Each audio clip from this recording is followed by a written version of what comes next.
O que você faria se, às 3 da madrugada, seu filho de apenas 6 anos o acordasse gritando sobre soldados romanos que ele jamais poderia conhecer? E se, com lágrimas nos olhos, ele dissesse que viu o Filho de Deus morrer há mais de 2000 anos? No coração de São Paulo, cidade que nunca dorme, entre buzinas, prédios iluminados e o sino distante das igrejas coloniais, uma família comum viveria um dos episódios mais perturbadores da memória espiritual no Brasil contemporâneo. Os Almeida eram católicos tradicionais. Carlos, motorista de ônibus urbano, e sua esposa Luciana, atendente em uma farmácia de bairro, criavam seu único filho, Gabriel, em um apartamento simples na Mooca, bairro conhecido por sua mistura de tradição italiana e fé popular. Gabriel nascera em uma manhã abafada de abril de 2018, quando os sinos da paróquia de São Rafael tocavam o Angelus. Nos primeiros anos, nada parecia fora do normal. Gabriel brincava com carrinhos de plástico, ria com desenhos animados, corria pelo pátio da escola perseguindo os amigos. Mas havia algo em seus olhos castanhos escuros que inquietava Luciana, uma profundidade estranha. Como se tivesse visto tragédias que nenhuma criança deveria carregar. Entre os 4 e 5 anos, começaram os pesadelos, madrugadas em que Gabriel acordava chorando, dizendo palavras estranhas sobre homens com capacetes e uma colina cheia de gritos.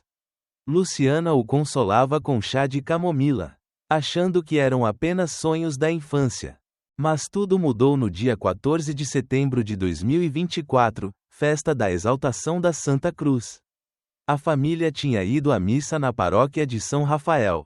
Como sempre, o padre encerrara a homilia lembrando o sacrifício de Cristo. Os fiéis se dispersavam devagar, alguns acendendo velas diante do crucifixo antigo que presidia o altar.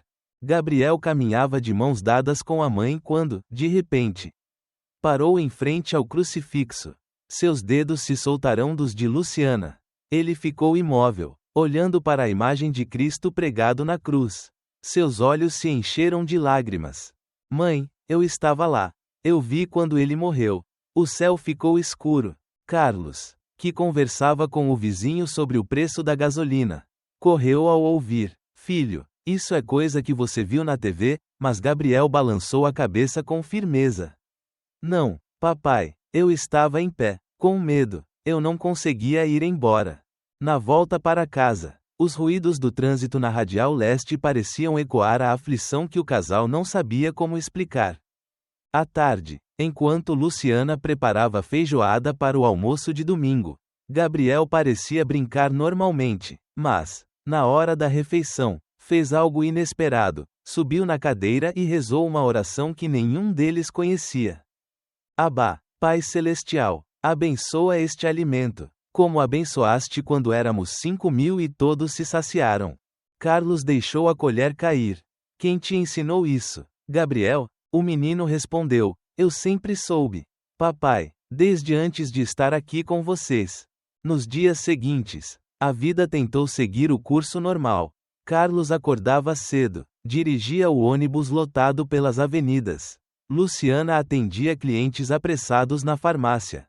Mas, cada vez que olhavam para Gabriel, lembravam-se daquela frase impossível. As estranhezas se acumulavam. Gabriel recusava carne de porco.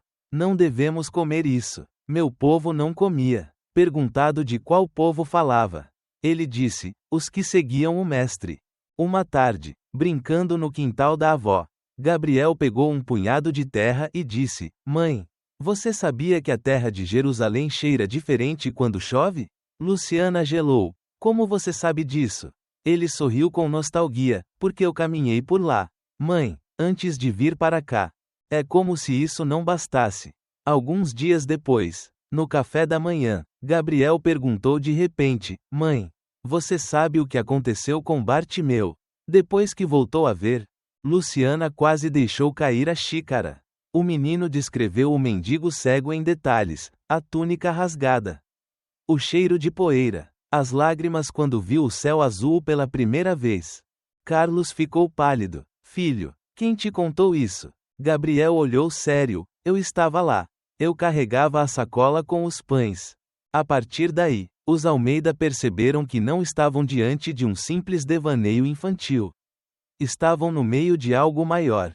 Algo que poderia abalar sua fé e atrair tanto devotos quanto céticos.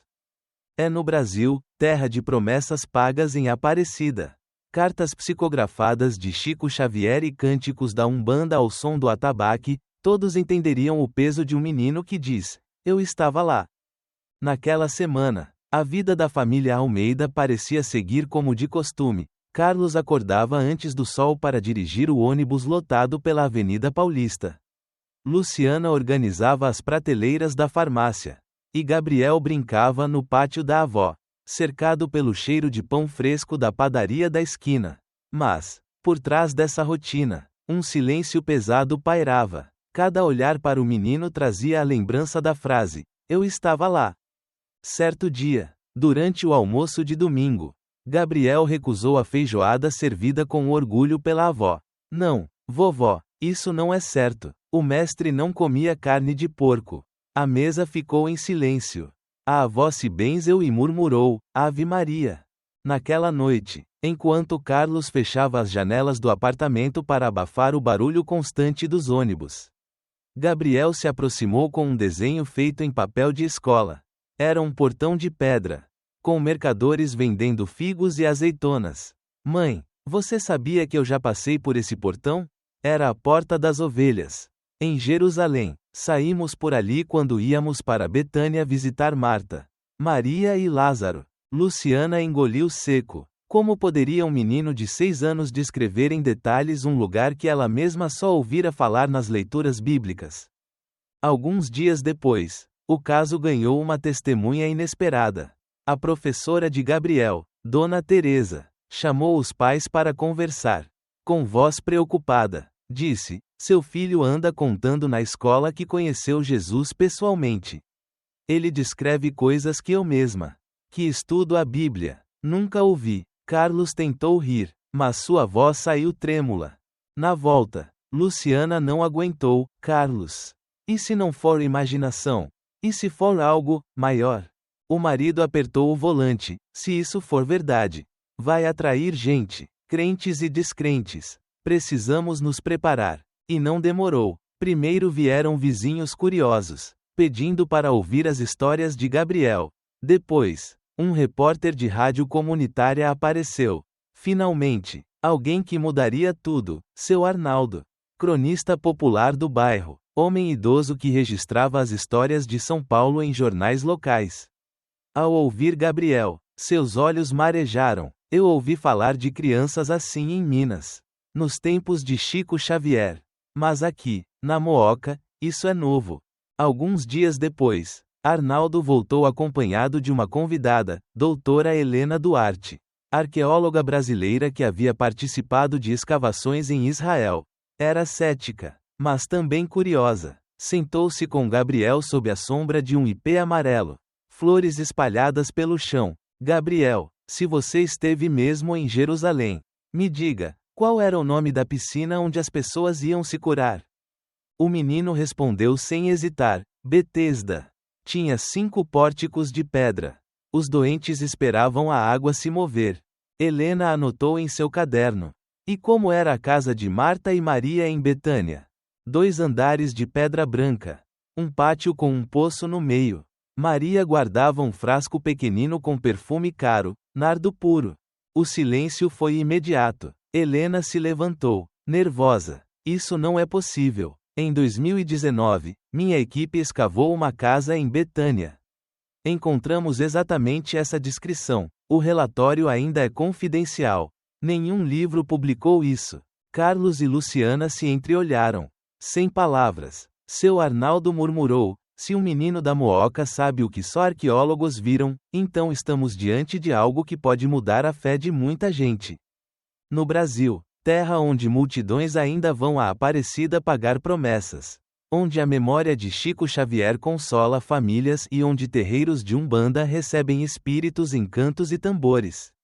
Uma pergunta começou a ecoar pelas ruas: seria Gabriel a prova viva de que a alma realmente retorna para testemunhar o que a ciência não explica?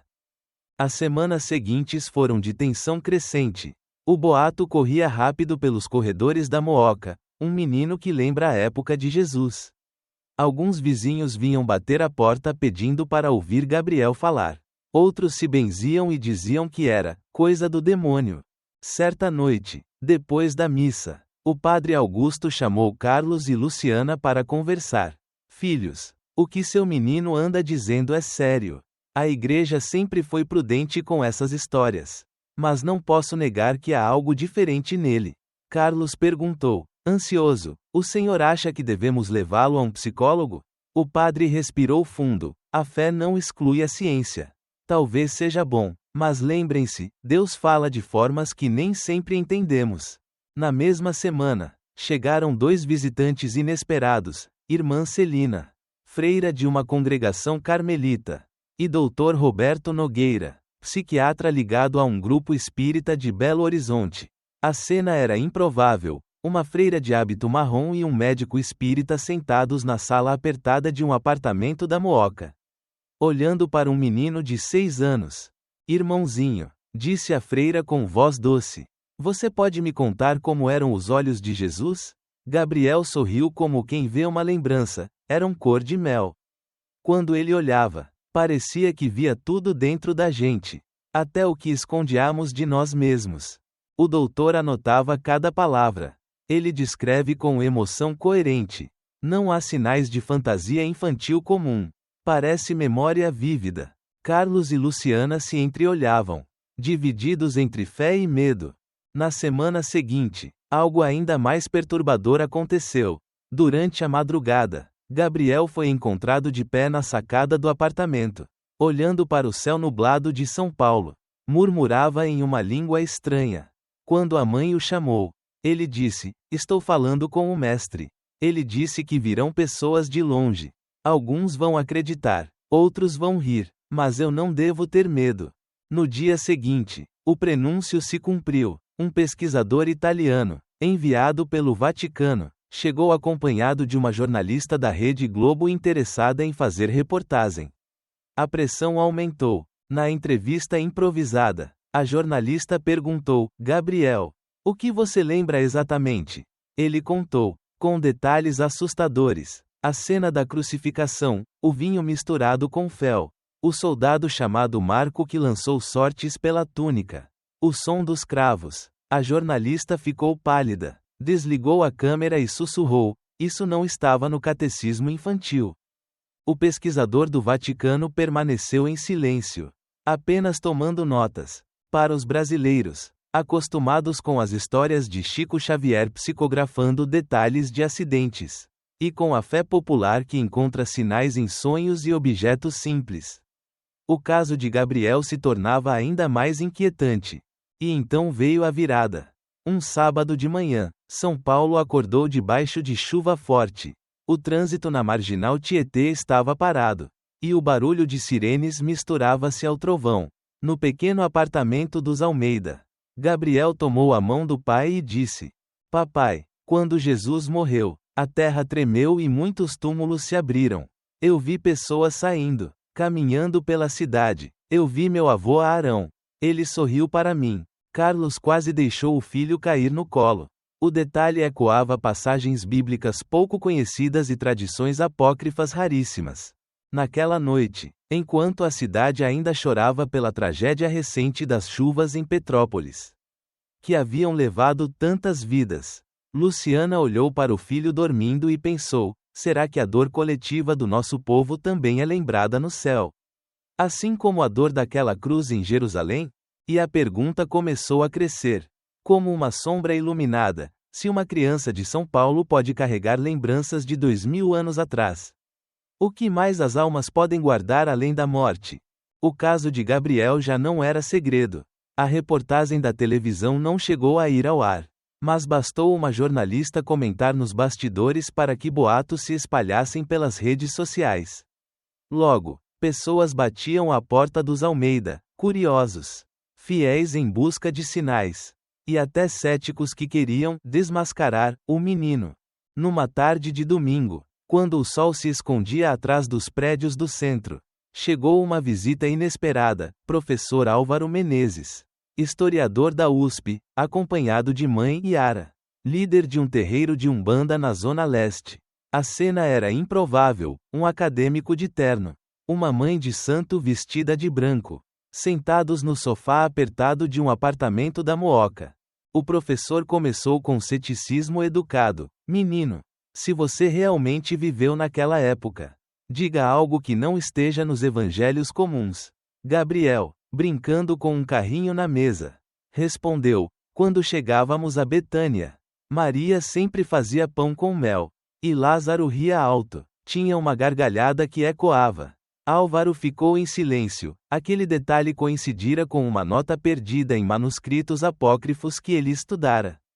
Mãe Yara tomou a palavra: meu filho, quando você fala do mestre, eu sinto arrepio como no terreiro. Quando os guias descem, você sabe que no Brasil muitos acreditam que os espíritos voltam para ensinar?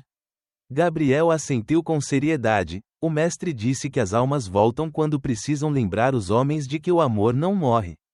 Naquela noite, enquanto São Paulo ainda vibrava com o barulho de jogos de futebol transmitidos nos bares, dentro do pequeno apartamento reinava silêncio sagrado. Carlos confessou a Luciana: nunca pensei ver uma freira, um espírita, um historiador e uma mãe de santo sentados juntos por causa do nosso filho. Luciana respondeu: talvez seja isso que Deus quer mostrar, que a verdade é maior que as divisões. Dias depois, Gabriel foi levado a um encontro discreto com representantes do Vaticano e estudiosos espíritas de Minas Gerais.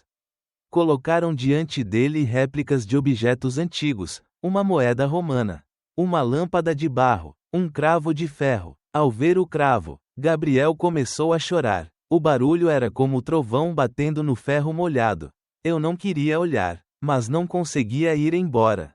Um silêncio pesado caiu sobre a sala. O representante do Vaticano fechou os olhos e murmurou: Consumatum est. A repercussão se misturava ao momento do país. Nas notícias, falava-se ainda da dor da tragédia da Chapecoense, lembrada em missa recente. Luciana pensou: assim como famílias inteiras encontraram consolo em cartas psicografadas de Chico Xavier, talvez a voz do meu filho seja consolo para quem perdeu a esperança. Naquela noite, Gabriel olhou para os pais e disse calmamente: eu não vim para assustar. Eu vim para lembrar que a morte não tem a última palavra. 6 meses haviam se passado desde a visita dos representantes do Vaticano e dos estudiosos espíritas. A vida no pequeno apartamento da Mooca tentava voltar ao normal. Carlos seguia dirigindo seu ônibus pela Radial Leste. Luciana atendia clientes apressados na farmácia. E Gabriel começava a se interessar por colecionar figurinhas de futebol, como qualquer menino de 7 anos. Mas, ainda que o cotidiano tentasse cobrir o extraordinário, as marcas permaneciam. Às vezes, no silêncio da noite, Luciana ouvia o filho murmurar palavras em aramaico, como uma canção distante. Outras vezes, durante a missa, Gabriel olhava fixo para o crucifixo e sorria com serenidade adulta. O relatório enviado a Roma permanecia classificado, mas boatos circulavam, que o Vaticano considerara o caso como fenômeno autêntico inexplicável. No Brasil, grupos espíritas viam em Gabriel a confirmação da reencarnação, padres cautelosos pediam prudência, mães de santo diziam que era o espírito missionário retornando. Enquanto isso, Gabriel parecia, aos poucos, esquecer as memórias de Samuel, o discípulo que carregava os pães. Desbotavam como desenhos apagados pela chuva. Certa tarde de abril, Luciana o encontrou desenhando no chão do quintal da avó, uma casinha simples, com janelas e um sol sorridente no canto da folha. É nossa casa, mamãe, disse ele, quando a mãe perguntou sobre Betânia. Gabriel franziu a testa, como quem tenta lembrar de um sonho distante. Às vezes lembro, mas parece filme antigo. Minha casa de verdade é aqui, com vocês. Luciana sentiu alívio e saudade ao mesmo tempo. No aniversário de 8 anos, a família fez uma festa modesta, com bolo de chocolate e amigos do bairro. No fim da noite, enquanto recolhiam balões murchos e copos descartáveis, Gabriel se aproximou da mãe com algo na mão, uma pequena pedra branca, lisa, que brilhava suavemente sob a luz da cozinha. Achei debaixo do travesseiro, mamãe. Quando seguro, sinto paz, como se alguém cuidasse de mim. Luciana guardou a pedra junto às fotos de bebê de Gabriel e às cartas recebidas de estudiosos. Era o tesouro silencioso de uma experiência que havia transformado sua fé. Os anos passariam, Gabriel cresceria, estudaria, se apaixonaria, talvez formasse sua própria família. Mas, de vez em quando o vento balançasse as folhas do ipê da rua e o céu de São Paulo se tingisse de vermelho ao entardecer, ainda se poderia ouvir, em algum lugar da alma, o eco de uma promessa antiga: que a morte não é o fim, que o amor vence o tempo, e que algumas almas retornam apenas para nos lembrar disso.